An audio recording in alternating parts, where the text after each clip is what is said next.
Oda akhirnya tidak lupa dengan karakter Brook dari topi jerami yang apakah terdapat sejarah unik dari Brook ini yang belum terungkap di bajak laut topi jerami. Nah, guys, sebelum sini, kali ini kita akan bahas lagi tentang musisi kita yang tercinta alias Our Soul King, yaitu Brook. Karakter yang sudah lama tidak Oda show off lagi untuk kemampuannya sejak terakhir menjadi MVP di Alcohol Cake Island, yang bahkan kita masih belum tahu sampai sekarang all out kekuatan Brook seperti apa, karena di Wano Kuni dia hanya menjadi support dan bahkan di Egghead juga dia menjadi support doang, jadi kita masih belum tahu tingkatan tertinggi dari kemampuan Brook ini. Yang kira-kira apakah terdapat hal unik untuk melawan musuh baru kita di Elbaf, yaitu para Gods Knight. Nah, makanya pastikan kalian tonton video sampai habis agar tidak ada informasi yang miss dan juga setengah-setengah, karena sudah masuk akal, tapi akal bisa masuk. Nah, mari tanpa basa-basi lagi, kita langsung saja. Wadaw!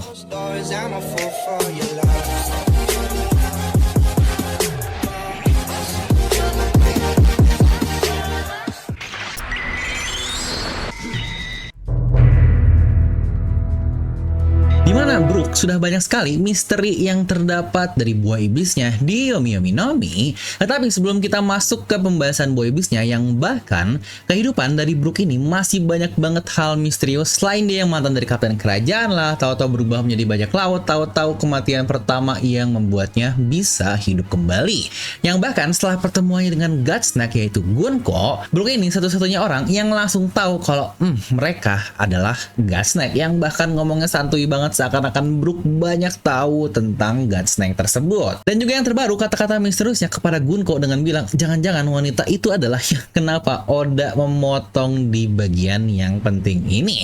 Yang bukankah sempat ramai juga teori kalau Brook adalah mantan dari Gods Knight? Yang kira-kira untuk kalian apakah itu masuk akal atau tidak? Coba tuliskan di kolom komentar, karena kita akan membahas tentang masa lalu Brook sedikit yang akan menjadi bahasan yang cukup menarik. Yang lagi-lagi kalau dipikir-pikir, bukankah ada lumayan banyak ternyata karakter yang tahu tentang Gods Knight ini, dan itu pun rata-rata adalah mereka-mereka para ras Elbaf. Ya, dimulai dari Loki yang dia sadar kalau harus menjadi King of the World lah biar diincar oleh para Gods Knight, tetapi seenggaknya Loki tahu tentang keberadaan dari mereka. Dan dari cara Hajrudin yang nanya pun sepertinya dia juga tahu terkait Gods Knight ini siapa, tetapi balik lagi mereka adalah ras Elbaf yang sangat masuk akal kalau mengetahuinya, karena jangan lupa Elbaf ini sangat kental sekali dengan sejarah dan juga hal-hal lampau yang pasti banyak cerita tentang pemerintah dunia ini. Dan terkait Saul sendiri yang berkata kalau dia pernah melihat langsung dari Sommer, karena lagi-lagi dia ini seorang Vice Admiral, yang itu pun sudah kita bahas kemarin di video review.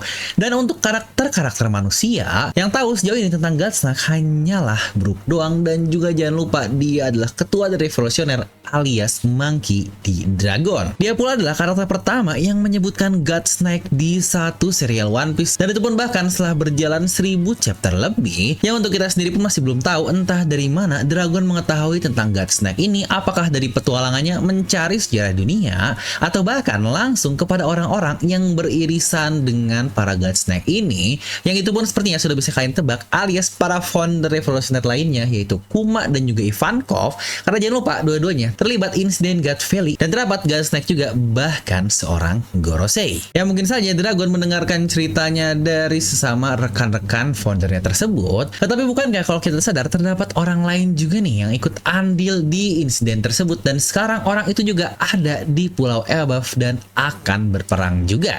Ya benar, dia adalah Skopper Gaban, kru dari sang Raja Bajak Laut. Yang bahkan kita melihat langsung kan bagaimana dia mendarat bersama Bajak Laut Roger dan yang lainnya. Dimana Garling pun ada di sana, Saturn pun ada di sana. Jadi jelas rasanya bagi Gaban untuk tahu kemampuan dari orang-orang tertingginya. Toh bukankah dia pula sudah sampai ke Loftel dan tahu semua sejarah murni yang ada di serial One Piece ini. Maka bukankah wajar sekali sejauh ini orang-orang yang tahu tentang Gods Knight yang mereka-mereka yang berhubungan dengan insiden besar terutama Gate Valley. Tetapi pertanyaannya, kenapa Brook bisa tahu juga tentang Gods Knight ini? Yang kalau kita lihat dari masa lalunya, dia ini awalnya adalah seorang kapten kerajaan yang apakah dari situ juga dia mungkin pernah mengarungi Grand Line terlebih dahulu dan bahkan mungkin ikut menjaga sang raja untuk pergi ke Reverie. Yang kalau iya, ini akan cukup masuk akal ketika dia menjadi bajak laut rubber yang seakan-akan dia sangat tahu sekali tentang lautan Grand Line dibandingkan nakama yang lain, karena mungkin saja Brook memang sudah pernah mengarungi lautan dari Grand Line ini. Kita pun bahkan masih belum jelas nih apa kondisi genting yang akhirnya membuat Brook beralih dari seorang seorang kapten kerajaan menjadi seorang bajak laut. Yang bahkan kita juga masih belum tahu apa nama kerajaan yang dulunya Brook menjadi kapten di pasukan negeri tersebut, yang sepertinya Oda masih banyak menyimpan misteri tentang Brook ini. Yang apakah mungkin terdapat hal kompleks yang mengakibatkan Brook harus keluar, sehingga mungkin saja keputusasaan Brook ini terjadi, yang mungkin juga terdapat pengkhianatan besar atau bahkan situasi politik yang membuat dirinya harus berubah jalur. Yang bukankah hal ini pernah kita lihat langsung dari case Kaido, di mana dia pula kan awalnya pasukan kerajaan yang setia di usia masih bocahnya, tetapi karena pengkhianatan dari pihak kerajaan, akhirnya Kaido memutuskan untuk kabur dan pergi sendiri. Nah, apakah untuk Brook pun kurang lebih case-nya akan serupa? Mungkinkah langsung dengan karakter-karakter besar yang ada di era sebelumnya?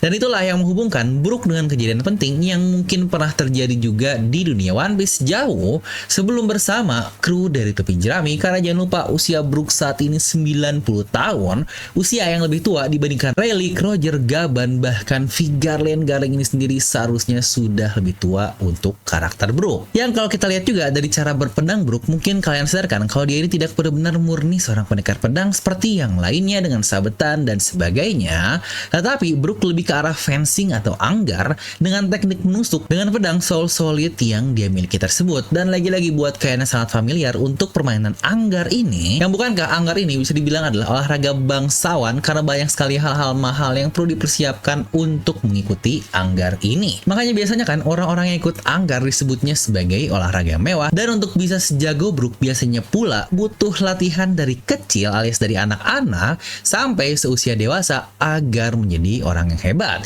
Jadi apakah itu alasan Brook bisa anggar karena mungkin masa kecilnya adalah masa kecil yang mapan? Pedang anggar sendiri bukankah kita lihat terdapat gagang melingkarnya yang bukankah itu tipe-tipe saber yang digunakan oleh seorang bangsawan juga?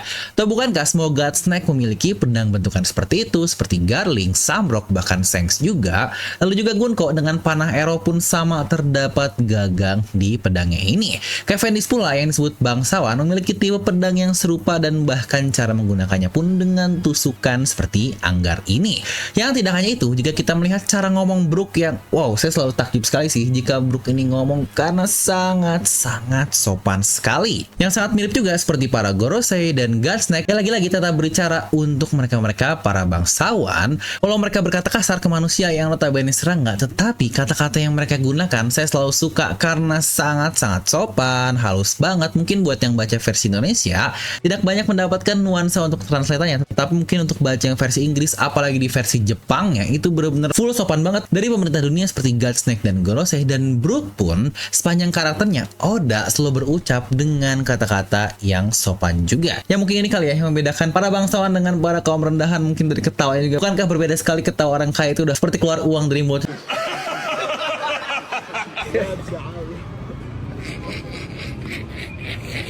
Untuk ketawa-ketawa compilator, wah itu ketawanya sangat beda sekali ya, itu seperti banyak konten di sosial media. Dan mungkin bisa jadi juga ada suatu event dan kemungkinan dari insiden tersebut pula Brook ini akhirnya mendapatkan buah iblis Yomi Yomi Nominya. Yang apakah ada semacam turnamen seperti Kuma dan Kaido untuk mendapatkan buah iblisnya, dan akhirnya di case Brook ini di waktu yang lebih lama lagi dan Brook lah orang yang mendapatkannya.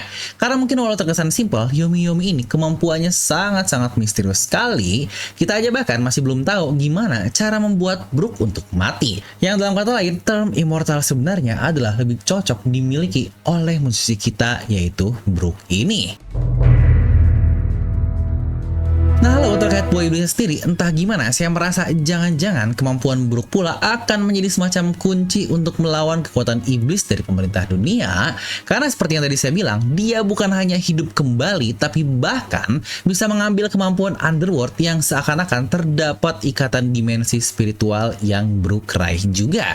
Tapi kalau dipikir-pikir, bukankah dulu di Arc Thriller Bark, Brook lah satu-satunya orang yang memberitahu pihak lain kalau kelemahan dari zombie Moria, yaitu menggunakan garam agar agar bayangannya bisa keluar. Nah, apakah jangan-jangan melawan zombie God Snake pun yang disebut Usopp sebagai zombie girl di sini, Brook juga akan mungkin menceritakan semacam kelemahan yang dimiliki oleh pasukan-pasukan iblis ini. Lalu jadi bagaimana tentang kemampuan Brook di Yomi Nominya? Oke, kita akan mulai dari perebisan atau magic circle yang dilakukan oleh pemerintah dunia, di mana hal serupa pernah kita lihat juga dari Brook, walau bukan dia yang benar-benar disummon, tapi ya memang di desanya aja lah yang suka dengan hal klinik dan mengira kemunculan Brook adalah ritual iblis. Yang hal ini pun akhirnya terkonfirmasikan dari kata-kata Nami kalau emang ada desa yang masih mempercayai hal tersebut. Itu pula ketika dia melihat magic circle di ruang tahta kastil Elbaf.